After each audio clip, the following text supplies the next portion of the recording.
नमस्कार विद्यार्थी मित्रांनो, नवीन अभ्यासक्रमानुसार वर्ग 12वा विषय मराठी भाग 3 कथा साहित्य प्रकार परिचय। आज या पाठावर आपण स्वाध्याय, कृती, स्वमत व अभिव्यक्ती पाहणार आहोत। कथा या वाङ्मय प्रकाराला दीर्घ परंपरा लाभलेली आहे। श्रवणीयता, मनोरंजन व प्रबोधन ही कथा वाङ्मय प्रकाराची उल्लेखनीय वैशिष्ट्ये आहेत। तर आपण या कथा साहित्य प्रकार परिचय याच्यावर स्वाध्याय बघणार आहोत। प्रश्न पहिला, कृती करा। कथेचे घटक: 1. कथाबीज. 2. कथानक. 3. पात्रचित्रण. 4. वातावरण निर्मिती. 5. नाट्यमयता. 6. संवाद. 7. भाषाशैली। हे सर्व कथेचे घटक आहेत।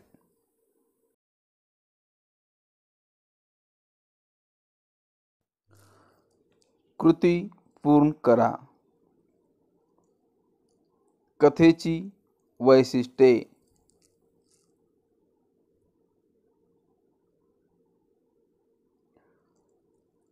कथा मनोरंजन करते। कथेमुळे सुसंस्कार होतात। कथा वाचकांची उत्कंठा वाढवते। कथा एककेंद्री असते। कथा भूतकाळात लिहिली जाते। कथेत जीवनाचा वेध घेतला जातो। श्रवणीयतेमुळे कथेचे सादरीकरण करता येते। हे सर्व कथेची वैशिष्ट्ये आहेत।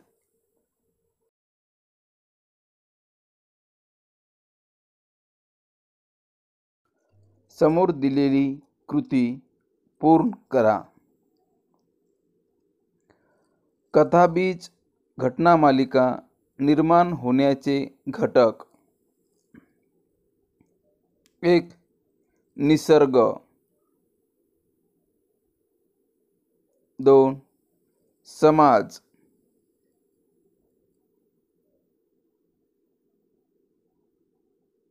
3. सांस्कृतिक संदर्भ.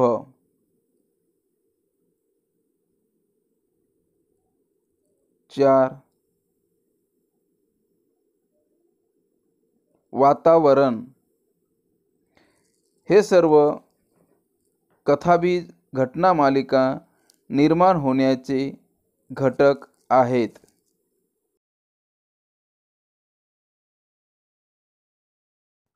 समोर दिलेली कृती पूर्ण करा। कथानकात तपशील हळुवारपणे उलगडतात। 1. घटना. 2. प्रसंग. 3. पात्रांची कृती.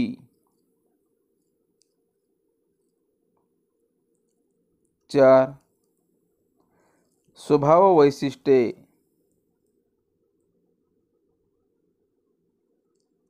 5. वातावरण. हे सर्व कथानकात तपशील हळुवारपणे उलगडतात।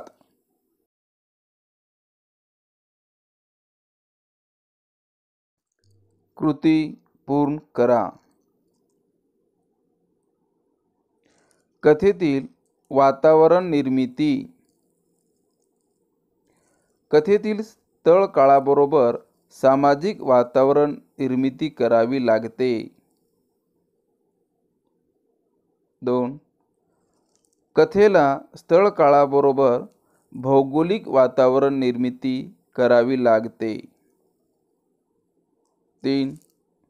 कथेला स्थळ काळाबरोबर सांस्कृतिक वातावरण निर्मिती करावी लागते.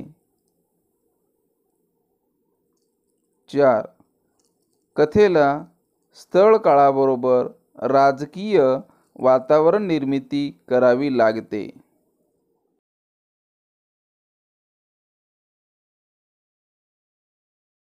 समोर दिलेली आकृती पूर्ण करा.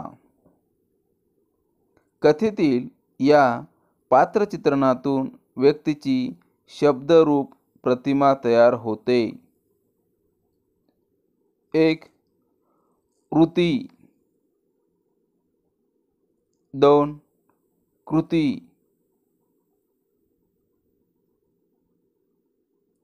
3. उक्ती. 4. भावना. 5. विचार.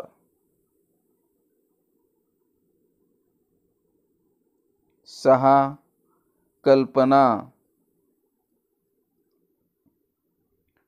7. संवेदना.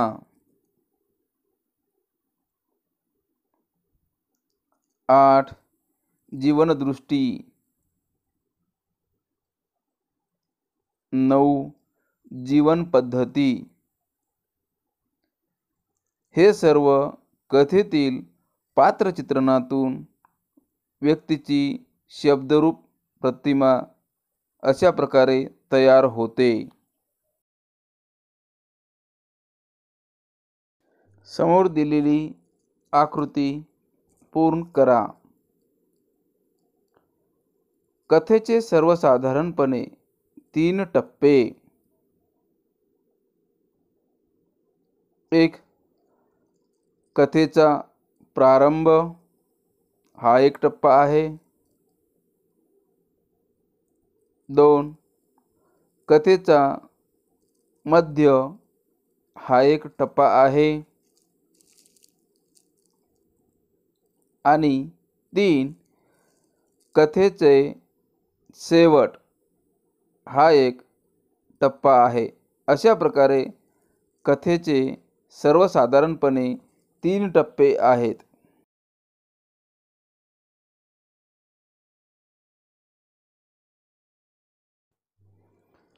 कथेमुळे मूल्यविचार रुजवली जातात. 1. प्रेरणा. 2. स्फूर्ती. 3. बोध. 4. ज्ञान. 5. मानवता.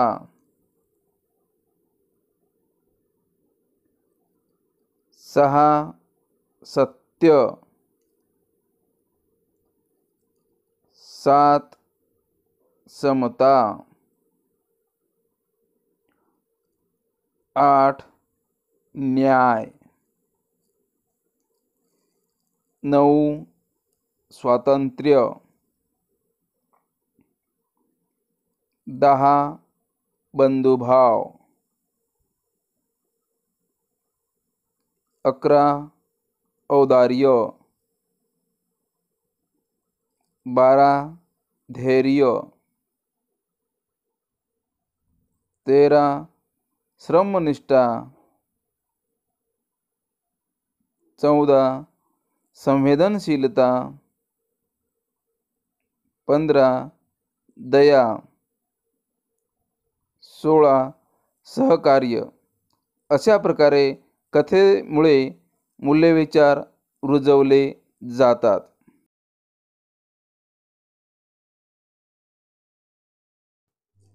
प्रश्न दुसरा, उत्तरे लिहा. अ. कथा म्हणजे काय, थोडक्यात स्पष्ट करा. मनुष्य आपले अनुभव व कल्पना जेव्हा दुसऱ्याला सांगू लागला तेव्हाच त्याची गोष्ट झाली आणि त्यातून कथेचा जन्म झाला. कथा या शब्दाचा शब्दशः अर्थ घेतला तर गोष्ट, कहाणी, हकीकत, वर्णन असा आहे. मौखिक परंपरेतून सुरू झालेल्या व लिखित स्वरूपात स्थिरावलेल्या कथा या प्रकाराला उत्तरोत्तर लोकप्रियता लाभलेली आहे. कथ म्हणजे सांगणे, निवेदन करणे.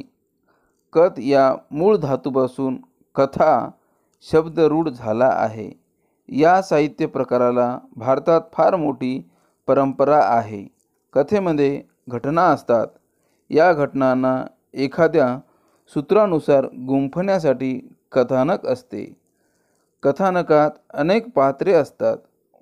वास्तवातल्या माणसासारखी पात्रे चित्रित केलेली असतात. वास्तवातली माणसे एकमेकांशी जसे वागतात तसे ती पात्रे सुद्धा एकमेकांशी वागतात. एकमेकांशी भांडतात, एकमेकांची मदत करतात, एकमेकावर प्रेम करतात. राग, लोभ, प्रेम, असूया, दया, सहानुभूती वगैरे भावना वास्तवातल्या माणसासारख्या रेखाटतात. पात्रांच्या एकमेकांशी वागण्यातून घटना निर्माण होतात. कथेत स्थळ, काळ, वेळ याचेही वर्णन केलेले असते. कथेमध्ये विषयानुसार सामाजिक, भौगोलिक, सांस्कृतिक व राजकीय वातावरण निर्माण केलेले असते. या पात्रांच्या परस्परांशी वागण्यातून निर्माण झालेले ताणतणाव, संघर्ष, गुंतागुंत कथेत असते. या सर्वांचा एक उत्कर्ष बिंदू क्लायमॅक्स असतो. कथा म्हणजे पात्रे, प्रसंग, संघर्ष, गुंतागुंत, वातावरण, विचार, भावना, निवेदनशैली अशा सर्वांचे एक सुसंघटित प्रकटीकरण केले जाते. सर्व घटकांनी युक्त असे कथेला समर्पक शेवट असतो आणि त्याला योग्य असे शीर्षकही असते.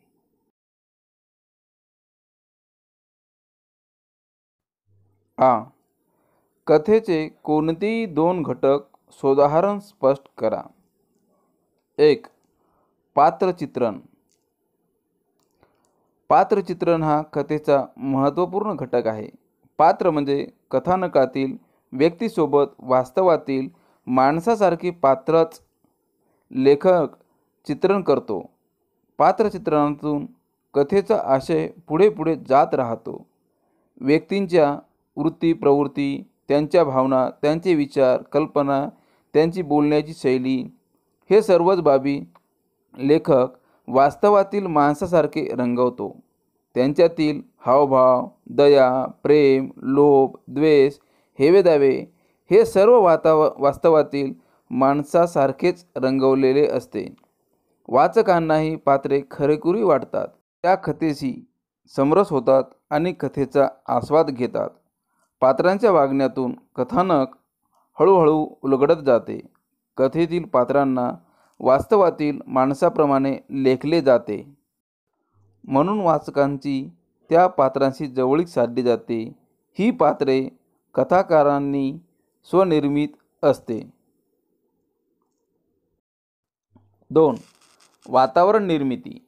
कथेमध्ये स्थळ व काळाबरोबर आपल्या अवतीभोवतीच्या परिसरात सामाजिक, भौगोलिक, सांस्कृतिक व राजकीय इत्यादी घटकांचे एक विशिष्ट वातावरण निर्माण केले जाते. त्या कथेतील विषयानुसार स्थळाचे वातावरण निर्माण केले जाते. वाचक या वातावरणामुळे कथेशी जवळीक साधू शकतो. शब्दातून व्यक्त झालेली कथा ही मानवी आयुष्यात घडणारी कथा भासली पाहिजे. या वातावरणाचा परिणाम होऊन वाचक कथेशी एकरूप होऊन जातो. वातावरणाचा पट जितका सघन तितकी कथा सकस होते. ई.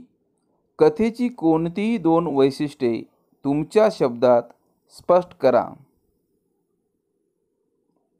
1. कथेमुळे सुसंस्कार होतात. मानवी मनावर सुसंस्कार करण्याची जबरदस्त ताकद कथेत असते. कथेमध्ये अनेक पात्र असतात. ती वास्तवातील माणसासारखीच रंगवलेली असतात. बोलण्यातून, वागण्यातून, घटनाप्रसंगातून चांगल्या वाईट मूल्यांचे दर्शन घडत असते. कथेमध्ये चांगल्या प्रवृत्तीचा व वाईट प्रवृत्तीच्या मूल्यांचा संघर्ष होतो आणि त्यातूनच चांगल्या प्रवृत्तीचा विजय दाखवलेला असतो. या संघर्षाने वाचकाला प्रेरणा मिळते, स्फूर्ती मिळते. वाचक यातून बोध घेतो. स्वातंत्र्य, समता, बंधुता, श्रमनिष्ठा, मानवता, संवेदनशीलता अशा अनेक मूल्यांचा मानवी मनावर संस्कार होतो. यातूनच आदर्श व्यक्तिमत्व घडते. आपण स्वतःच्या जीवनात कोणत्या मार्गाचा अवलंब करावा आणि कोणता मार्ग टाळावा हे आपल्याला कथेच्या माध्यमातून कळू लागते. अशा प्रकारे कथेमुळे सुसंस्कार घडतात. 2. कथा वाचकांची उत्कंठा वाढवते. कथा वाचताना अनेकदा आता पुढे काय होणार अशी वाचकाच्या मनात उत्सुकता निर्माण होते. वाचक स्वतःच्या मनात कथेविषयी काही अंदाज बांधतो. कथालेखक पात्र आणि प्रसंग यातून गुंफण अशा कौशल्याने केलेली असते की वाचक त्यात तल्लीन होऊन जातो व वाचकाचे अंदाजही कोलमडून पडतात. वाचकाला वर्तमानातून भूतकाळात घेऊन जाणे आणि पुन्हा वर्तमानात आणणे अशा फ्लॅशबॅक लेखन शैलीमुळे कथा उत्कंठावर्धक होते. कथेतील आकस्मिक वळणे, नाट्यमय प्रसंग, कथेचा अनपेक्षित शेवट या सर्वांमुळे वाचकाची उत्कंठा शेवटपर्यंत टिकून राहते. त्यातून वाचकाच्या ज्ञानामध्ये भर पडत जाते आणि त्याच्या जीवनात आनंद दरवळू लागतो. या उत्कंठावर्धक रचनेमुळे वाचकावर कळत नकळत संस्कार होत जातात.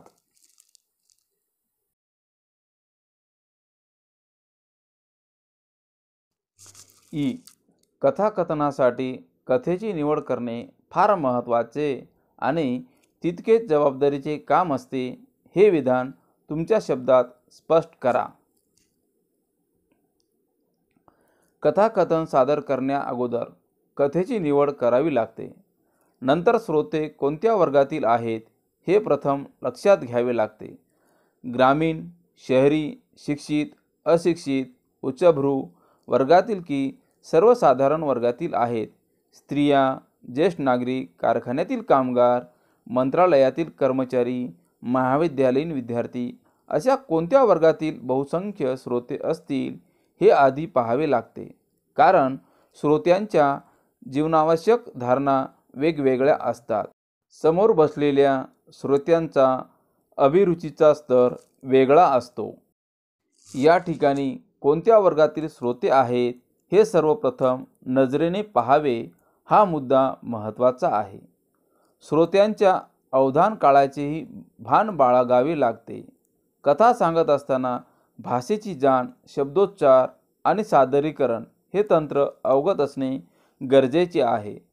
कथा निवड केल्यानंतर कथेची लांबी किती हे ठरवावे लागते. सर्व कसोट्यांना उतरणारी कथा निवडावी लागते.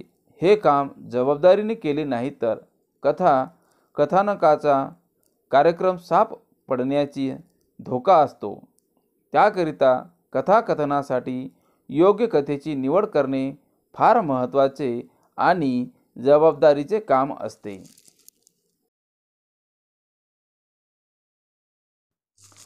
कथेच्या लोकप्रियतेची कारणे. 1. कथा लोकप्रियता होण्याचं कारण भाषा सौंदर्य. 2. कथा लोकप्रियता होण्याचं कारण आशय सौंदर्य. 3. कथा लोकप्रिय होण्याचे कारण अभिव्यक्ती विशेष. 4. कथा लोकप्रिय होण्याचं कारण सादरीकरण. 5. कथा लोकप्रिय होण्याचे कारण मनोरंजन आणि बोध.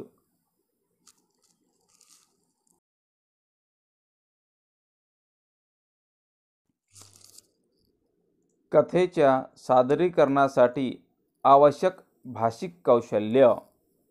1.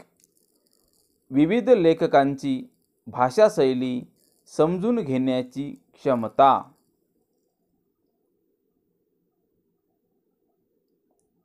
2. शब्दोच्चार प्रकट वाचन करण्याची क्षमता.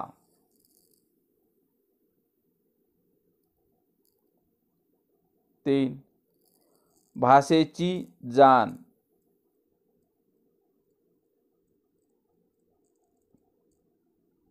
4. सादरीकरण.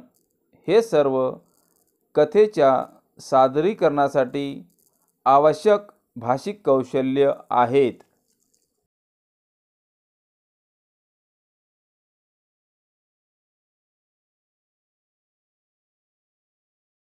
प्रश्न 3. कथेच्या शीर्षकाबाबत तुमचे मत स्पष्ट करा.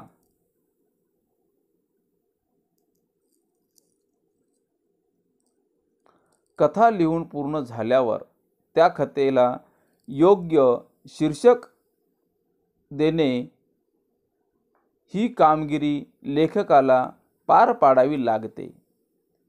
शीर्षक निश्चित करणे खूप जिकिरीचे काम असते.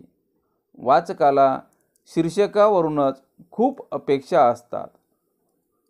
कथेचं शीर्षक चेहरा असतो. चेहऱ्यावरून जशी माणसे ओळखले जातात तसेच शीर्षकावरून कथेच्या व्यक्तिमत्वाची ओळख पटत असते.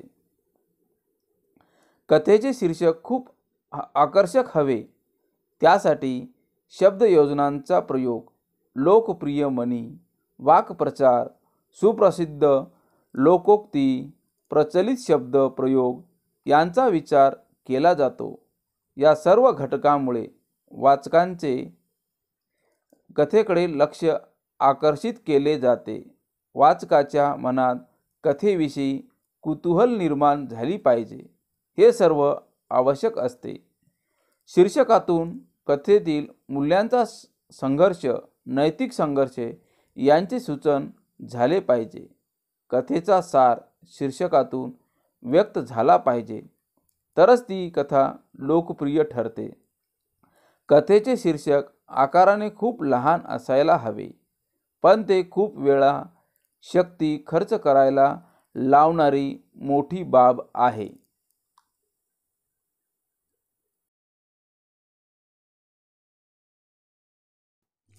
प्रश्न 4. कथा आजही लोकप्रिय आहे या विधानाबाबत तुमचे मत सोदाहरण स्पष्ट करा. मनुष्य आपल्या अनुभव व कल्पना जेव्हा दुसऱ्याला सांगू लागतो तेव्हा त्याची गोष्ट झाली आणि त्यातूनच कथेचा जन्म झाला. कथा या शब्दाचा शब्दशः अर्थ गोष्ट, कहाणी, हकीकत, वर्णन आहे. आवाजातील एक सुरळीतपणा टळतो. संवादातील चढउतार, चटपटीतपणा, शब्दफेक, लक्षवेधी, सोप्या, सुटसुटीत आणि रसाळ शब्दातून गोष्ट सांगितली जाते. श्रवण गोष्टीतून मनोरंजन व अप्रत्यक्षपणे बोध देण्याचा प्रयत्न केला जातो. कथा वाङ्मय हे आजही लोकप्रिय आहे. लेखक द. मा. मिरासदार, शंकर पाटील व पु. काळे, पु. ल. देशपांडे हे 2 पिढ्या मागचे लेखक आजही लोकप्रिय आहेत. राजकीय, सामाजिक, धार्मिक कारणाने समाजात प्रचंड उलथापालथी चालू आहेत. या उलथापालथीमध्ये आपल्या मतांचा प्रसार करण्यासाठी, लोकांचे मन वळवण्यासाठी समाज माध्यमावर कथांचा मोठ्या प्रमाणावर वापर झाला आहे. सध्याच्या आधुनिक काळ धावता काळ म्हणून ओळखला जातो. लोकांकडे वेळ खूप कमी आहे. अशा वेळी कमी वेळात कथेच्या माध्यमातून बोध प्रभावीपणे सादर होऊ शकते. एखाद्या मूल्यांची रुजवणूक विशिष्ट गटात करायचे असेल तर त्याचे प्रभावी साधन कथाच होऊ शकते. वाचकाला व श्रोत्याला घटना प्रसंगातून आकलन होण्यास मदत होते. कथा वाचकाला जर पार्श्वसंगीत, प्रकाश योजनेची, नेपथ्याची जोड दिली तर वाचकाला आनंद मिळतो व श्रोत्यांच्या मनावर चांगला परिणाम होतो. दीर्घकाळ स्मरणात राहते. या कारणामुळे कथा आजही लोकप्रिय आहे.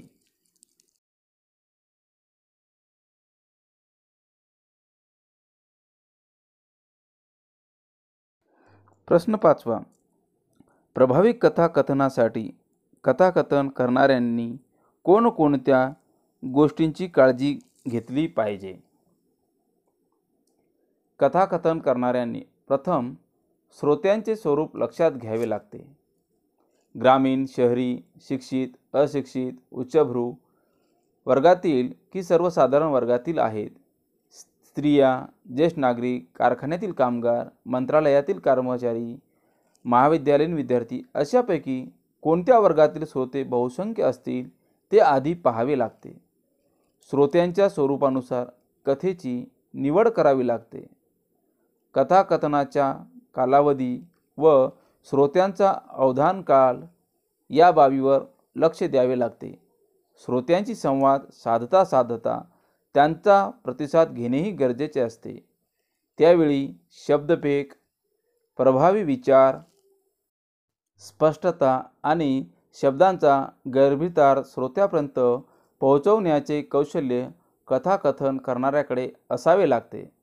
कथाकथन करणाऱ्या व्यक्तीला भाषेच्या ज्ञानाबरोबर वाचिक अभिनयाची जोड द्यावी लागते. त्यामुळे कथाकथन उठावदार होते. शब्दांच्या माध्यमातून पात्रांना जिवंत करायचे असते. कथाकथन करणाऱ्या व्यक्तीला कथा सादर करायची असल्याने कोणताही मजकूर हातात लिखित स्वरूपात नसतो.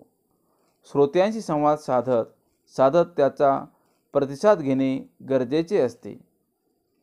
कथाकथन करत असताना कथा खूप पालाळ भाषेत चालत नाही.